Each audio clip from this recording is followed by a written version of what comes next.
Hello and welcome to Melbourne. We're in the immediate vicinity of the Marvel Stadium where Owen Farrell's Lions side have just beaten Curtly Beale's Pacifica 15. Well, at least the game went all the way down to the wire with the Lions just coming through, but could have given the blueprint slightly to this Aussie team in the fact that they got a step up in the second test. Very true. Now, this show is proudly sponsored by our good friends at Continental Tires, the official tyre partner of England Rugby. Whether on the rugby field or the road, you can trust Continental Tires for exceptional safety, performance and grip. We are in platform 28 next to the stadium. We've rounded up some absolute keynos. Are we here? Look at them. It's the whole stadium. Yeah, it's the whole stadium. Honestly, we've been inundated. Cannot get enough fans in one space. Michael, your initial thoughts? Look, I think I thought the first half was a great watch, actually. Thought it was going to be a runaway, we're going 14-0 up, and then, in all fairness to that First Nations Pacific side, the way they defended, there were some unbelievable performances, put their bodies on the line, and really played for that jersey, which I think they can be proud of. Lions will be frustrated. They had so many entries, so much possession, so much territory, and they just didn't really convert anything. But I think that was more down to the First Pacific Nations team, because they did so many turnovers on the goal line. They held them up. They did pretty much everything. They played with no ball and then were clinical when they got it. So fair play to them, I think. After the first 10 minutes, we were sitting down with our producer, I won't mention his name, Tom, and another guys, and we were sitting around, and after the first 10 minutes, they scored a couple of tries, and actually, these guys were Googling the biggest Lions victory, getting very carried away, very excited. Obviously, they came back. They only won, very narrowly. Is that worrying? Should we put them away or credit to Pacifica 15? I think they adjusted quite well. This First Nations Pacifica team, they were flying up, and the Lions were getting around the outside of them, and it was just sort of easy pickings. And then when the interception came along, they sort of shifted and they started making better reads, and they caused a lot of havoc when they do that, because Lions just couldn't resource breakdowns, and they were prepared to go and fight for those. And I think it's. And then as they grew into the game, they had no ball, so they were very good. It was defensive practice all day for them, and they made it hard for the Lions, and you got to give them credit. But there were good Lions performances in there. I thought Finn Smith went really well. I thought. I actually thought Owen Farrell did really well. I thought he was very smooth. Ben White played all right. I think the forwards actually stepped up. Shuey, Beelam, everyone had to carry into brick walls, and they did a pretty good job with it, and fair play to them. Now, obviously, they're full of fine cheer at the moment and enthusiasm, because we plied them with free alcohol. We actually haven't. We couldn't extend it. We've promised that it's coming, but the budget didn't work. The budget, Nick the devil has. He hasn't got the card. He's lost his corporate card. Unless he's paying for himself, he's not paying for anyone else. But we had, obviously people were disappointed. Came on, and that was a little bit tough. Does it matter? We were talking about not really changing the side for the weekend anyway. There was probably a couple of places. I think maybe someone like Owen could have potentially played himself onto the bench, because I thought the guys that came off on the weekend did okay, but the game sort of ground to a halt a little bit. The game tightened up. I think the Australians won the second half probably in terms of some of the things they did. Do you think it's a massive issue? Is it just a shame that some players, that'll be the last time they'll play and that's the end of it, or do we just move on? Well, looking back to that test, I was disappointed with Australia, to be honest. That their ambition was, they just didn't have any. They went and actually tried to outmuscle a team that was picked like it was there to front up physically, and they sort of went after that, and they didn't get any returns in the first half. I think they didn't try anything.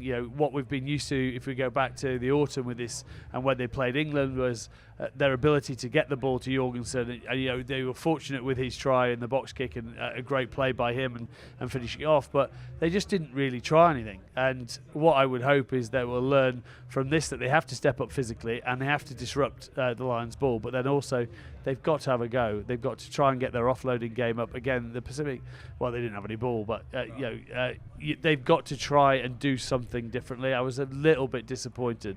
Now, you'd said last week that maybe they're just trying to get through that game unscathed to then go after the second test at the MCG. Do you actually listen to what I say? You speak so loudly, I have no fine, choice. That's true, fine. But I think it might be a valid point. I think if you look at that today in terms of the physicality and the likes of I'm going to get his name wrong, but Salakai Lotto, and what he did physically, how good he was tonight. And then you've got Will Skelton coming back. If you can get Valentini back on that pitch, I think Tate McDermott, when he came on, was a revelation. Yeah, he should have really started. Yeah. I thought. I mean, people might say that Liner should get changed, but I actually thought, in terms of the way they played, Liner looked quite slick. I thought he did. I actually thought he did well. I thought he kicked well. I thght he played well. I thought he defended well. Exactly. I love how it's interactive now. It's like we're a pantomime. I love it. He said he did a good job. Sorry, so what's your points? Because you're very eager to share some. Liner played well behind the pack going backwards. Yeah, and I think that's a fair point. I think, you know, whether they bring someone like a Paisami in with Ikitau and they move Suoliti around, but again, I just don't think they tried anything. They didn't really get Tom Wright into the game until the second half. They didn't really get their wingers into the game. So there's a work on for them. You know, and if they can make those changes and make that just front up and actually have a go, that'll make for a great test match. So do you think that the first stage, Pacifica 15, kind of showed the blueprint in terms of that physicality? Because sitting in the stand, first 10 minutes, Joe McCarthy, Tom Curry, running around smoking people, Ellis Genge carrying, Tyke Furlong carrying over the top of people, very direct. Australia sort of didn't really have an answer to it. You then look at the guys, what they did today, and some of the missing people. It was a completely different kettle of fish. And actually, meeting fire with fire against a Lions side, particularly a British and Irish Lions side, who most of their game plans are built on physicality, as opposed to the slightly faster play that they have down here. It kind of looked like the way forward. Yeah, you've got to get off the line and make those stops on the game line, and they just didn't do that last week. And I think with the players that they can bring in, I thought, you know, the tornado tonight, the scrum tonight, 2 scrum penalties against the Lions going forward, so that's a positive for them. Or whether they look at bringing him, obviously they didn't. I thought Angus Bell, when he came on, he looked good, offered a lot more. So whether they make a change there. I just want to see them try something. We don't want to go. As much as it would be great to go in 3-0 Australia, I would like to see Australia win a game. Yeah. Through surprise, cunning attack, and everything else, rather than sneaking over the line. Just to ask you all, just potentially, would you prefer if we lost next week and then it went to a decider, or do you just want to win a whitewash? What do you want? Smash them. What? Smash them. It's Adrian Mole, by the way. Lovely to hear from you, sir. Or Harry Potter, whichever one. But yeah, I'd be happy. I was glad it ended up close last week, but our second half performance last week, I think, was very poor. But honestly, I'd like them to win this week. By the way, I loved you in the 2 Ronnies. You were brilliant, by the way. Thank you so much.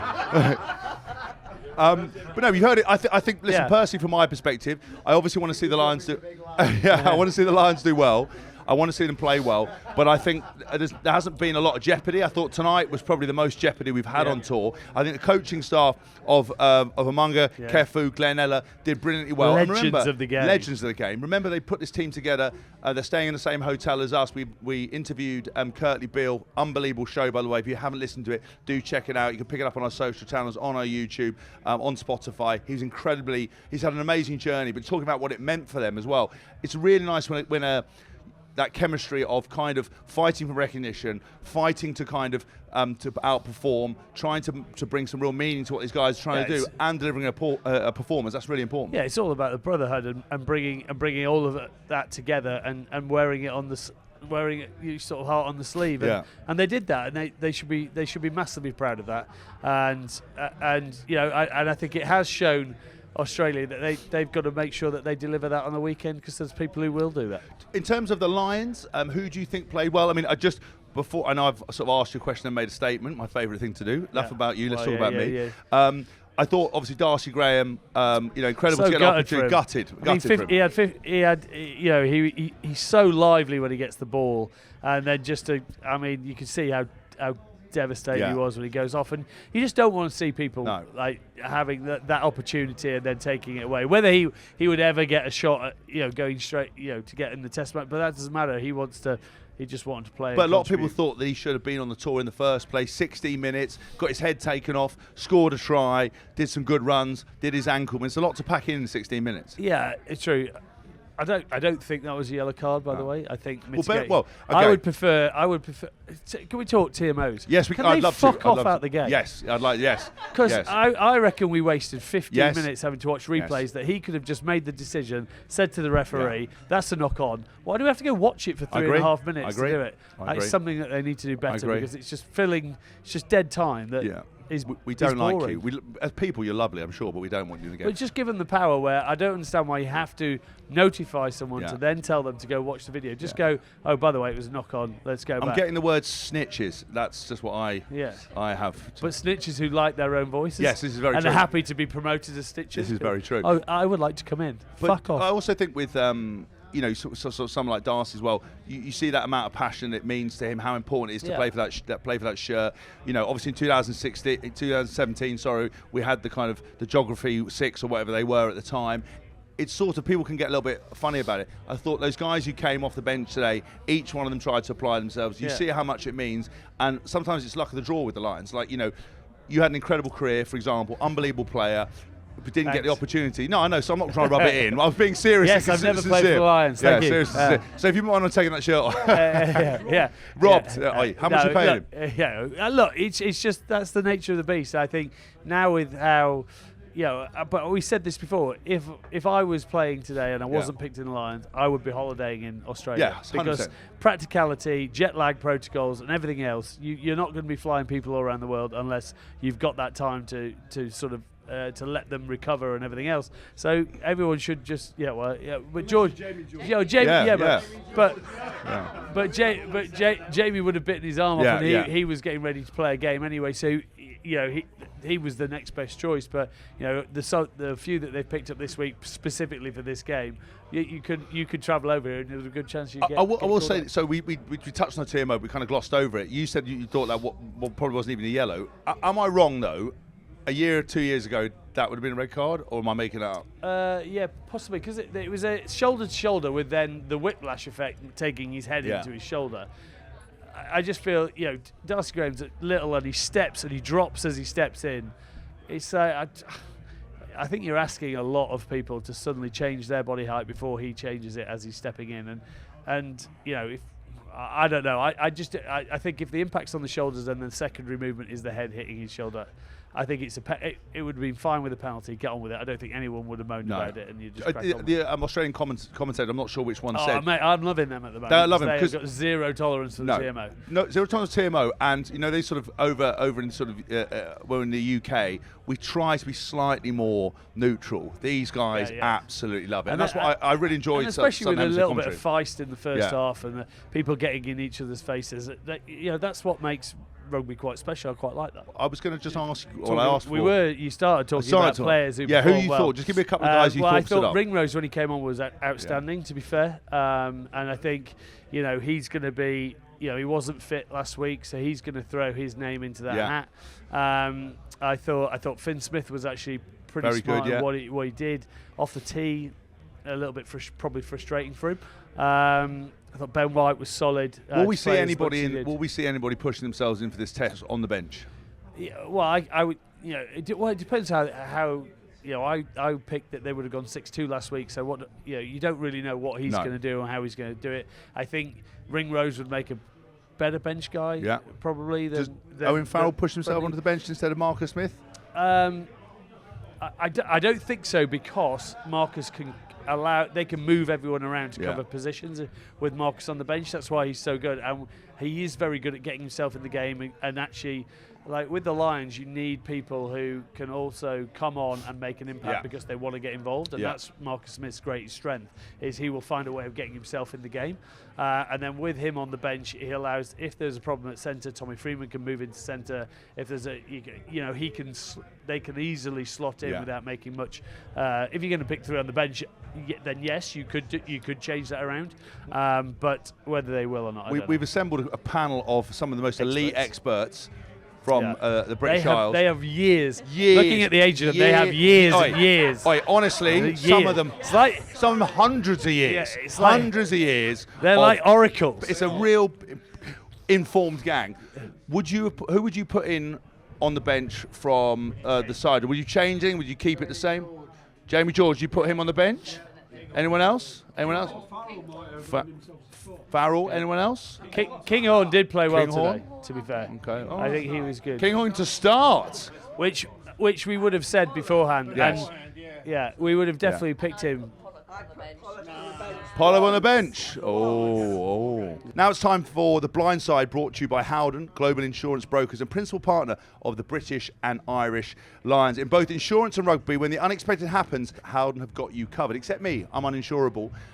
What did you think your blindside moment was? My blindside moment was when Dogunu, he had a few kicking issues today. Yes. But it's never good when you try to clear your own line and you drill it into the stomach of your own forward coming back and you have an accidental offside. No one can prepare for that. No insurance gets you ready for that. That's very unexpected. A boot in the face. I tell you what was equally unexpected. Two real key highlights of my career that have defined the very average career that I had was when I ran into a post, which I get reminded about all the time. But the second one was when Owen Farrell kicked the ball into the back of my head in my final game against 2018, and I tried to style out, but one of my eyes almost popped out. Accident.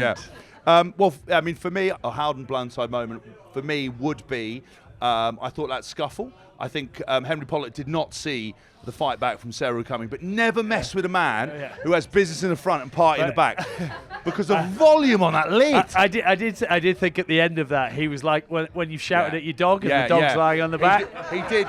Because he got fully turtled, and then he got emptied out like a bin bag, and he was lying on the floor. And when the guy pinned him down and got up, he did look slightly concerned. It's all fun and games until you get a giant man on top of you with a powerful lid. And he's never ready if he gets ever punched in the face, because he's always chewing his gum shield. It ain't going to do anything. That's true. And also, I think he's got the safety net of thinking that the TMO and everyone will protect him, because no one will hit him. One day you're going to get punched, because someone will take the gamble and go, I'm going to get red carded. Well, whether it's a bounce of the ball, a last-minute injury, or a lucky interception, rugby is all about navigating the unknown. That's where Howden come in. Their team of experts supports clubs, fans and businesses in preparing for whatever's next in life, because when the unexpected happens, Howden has you covered. Well, what I can tell you is Howden also likes to party. So he had. Did anyone see the Howden Arms outside of Suncorp?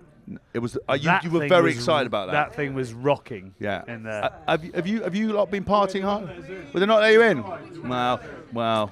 You would have liked it. You'd have liked Speak to this lady. There was a velvet rope. Was there a velvet rope? You would have felt right at home. Do you know what? Did you guys go out after the first test? Did you go out, or did you keep it? Yeah, I actually was shattered. I'd done 38,000 steps in the Lions Den, doing photographs and talking to people. So I actually went to bed. You were very excited about how good the Howden fan zone was. I must have done 10,000 lunges on the dance floor. Did you? That night, yeah. Because you're partial to a dance, aren't you? I don't mind. You don't mind splitting your trousers in the name of a good, but good dance move. Now they've done the wonderful thing of putting a bit of spandex in jeans and stuff. I'm good. Do you know you get to that age when you have to have stretchable trousers? My mother-in-law will never see my pants again. No. Look, and she did see them. I'm pretty sure she'll be happy about it. She saw a pair of budgie smudges, didn't they? She saw my box shorts that said "nibble my nuts." Yeah, excellent. And what did she say? And she said, "I'd rather not." Well, probably a good thing. We haven't really heard from you about your review on the first test. You've sprinkled a bit in there. Were you disappointed? Were you overexcited? What was the chat? Well, so no, I was disappointed with Australia in terms of what they brought, especially in that first half. I think everyone was. I felt like a lack of ambition for them. But from a Lions point of view, I was, we talked about last week in terms of selection and. Byrne we didn't expect, Curry we didn't expect, but we did say, but this is only on what's happened on the Lions tour. They're obviously both world-class players, and they then answered their critics. Yeah. So you could see that Tom Curry was clearly pissed off that a lot of people had said, why is he being picked over? He got booed when they read him out his name in the stadium. We've got fans like a bit of a boo this day. Booed Owen Farrell, booed Tom Curry. I get booed down the street. Well, yeah, we can understand you, but we can understand you. But I think. Yeah, it shouldn't ever come to that. But he did what he does for England week in, week out. It's just that he'd had a quiet tour in terms of what people perceived about other players. It's never going to having a go at what he is as a player, because he's here for a reason, and he just showed that he can stand up in the biggest arena and do what he does every week. And fair play to Byrne as well, doing that as well. So the two places where you might have looked, is there going to be change? I don't know. Could Blair Kinghorn get picked? I think he was probably everyone's pick at 15 at the start of the tour. Coming on late, on tour didn't help him in that respect because he was on the wing and he didn't play particularly well in that first game, and then he got his knee injury in the second game. So whether he gets shot, I thought he was pretty good tonight. And some of when we got outside the defences, he looked quick, did the simple things, 2-on-1s and everything else. So I thought he made some good catches under the high ball. Whether he would come in, but you could fully understand them just sticking with what they did last week, and maybe a few changes on the bench. I think, depending on what they do, whether Andy Farrell second guesses them, and I thought Bundy on the bench was a bit of a weird one. I'm not sure. Did we need him? Do you need a closer for Tupolotto? I don't think you do. So I would probably put another back row on the bench and go 6-2. But he might just stick to what he knows. Do you think? You very sagely suggested what I'd suggested last week. That I think Joe very smart. Thank you. I love this. He's now telling me what I actually mean, which is great. It's like my ex-wife. I think for me, one of the things about the Australian side is I feel like they've been targeting this game. Joe Schmidt, very smart operator. He kind of in his press conference talked about this game.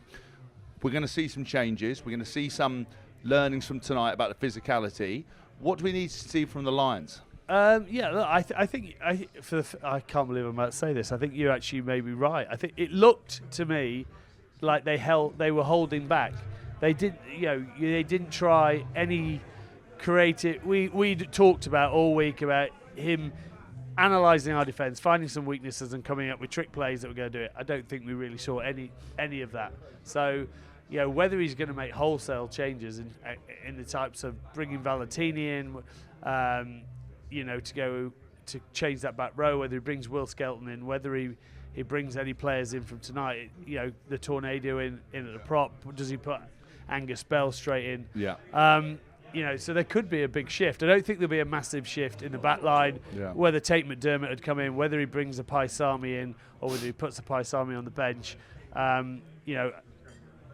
Who knows? I think we're all second guessing, and I don't think Farrell will get drawn into that. No. I think he will just go, right, we'll just go very similar, do the same thing and react to what comes, just make sure we've got the stuff off the bench to actually finish off that second half, which we didn't really do on the weekend. Now, you know how much I love the fans, and the Lions fans in particular. I've got to say, just as an observation, I thought it was very quiet in the stadium. We talked about it in the main show. Yeah. And I don't know why that is. I don't know what because we talked about it on the kind of main show, whether it's because there's a lot of Welsh supporters out here who are always in fine voice. Doesn't matter what they look like, they've all got voices of angels. But there haven't been any Welsh players in the side, so perhaps that's why they weren't sort of that sort of fine voice. I think the fans need to up their game this week. I think if I was going to give a work on, I think they all need to turn up. Mate, do you agree? Did you find it was a bit quiet? Are we gonna cheer? Yeah. Are we going to cheer? Yes. I feel just like Alex. Well, if we have to keep asking you 3 times, it's going to be a bit of a nightmare, isn't it? Look, where I was sat, I thought the atmosphere was quite good where I was sat. So I don't know whether the Royal Box? Don't think they have them over here.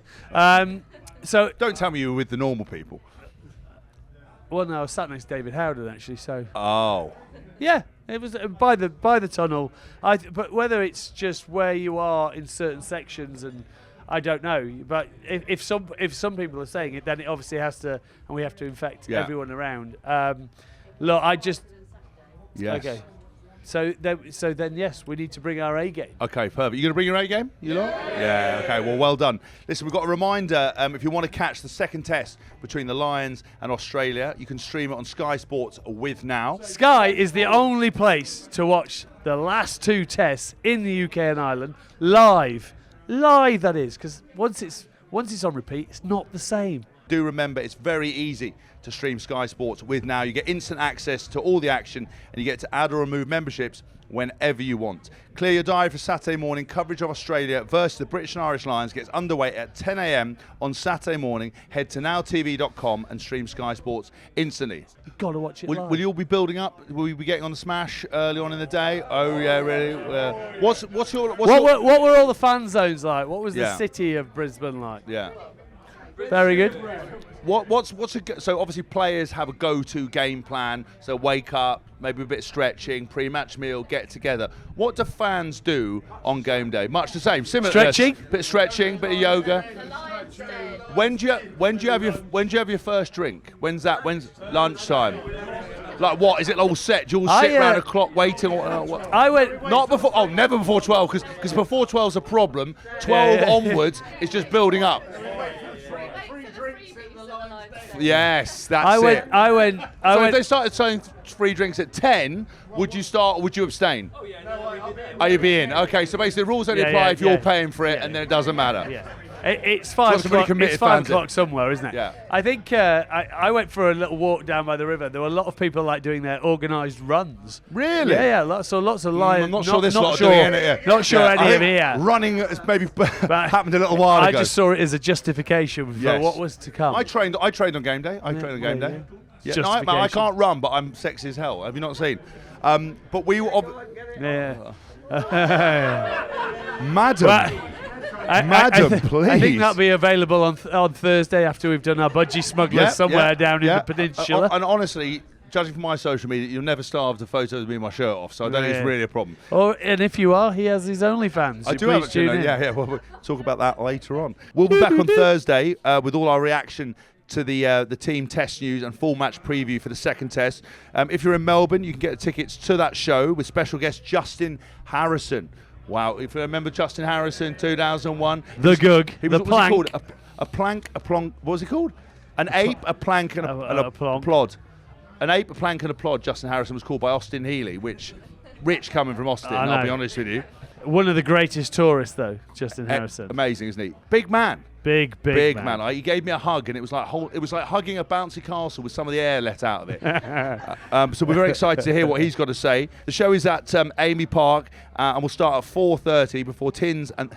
I'm stitching Tins up. Before Tins and the British and Irish legends take on the classic Wallabies. The link for the tickets will be in the episode description box, as always. If you've got any link anywhere, it's normally in our description box. Thank you so much to our sponsors, Continental Tyres, the official tyre partner to England Rugby. Remember, if you're looking for an award-winning tyre that can keep up your every move, look no further than Continental Tyres. Are the Lions going to win? Yeah! Are you going to be loud? Yeah! Free drinks? Yeah! On mic! On mic! Lovely. Thank you for tuning in. Well done, guys. Thank you.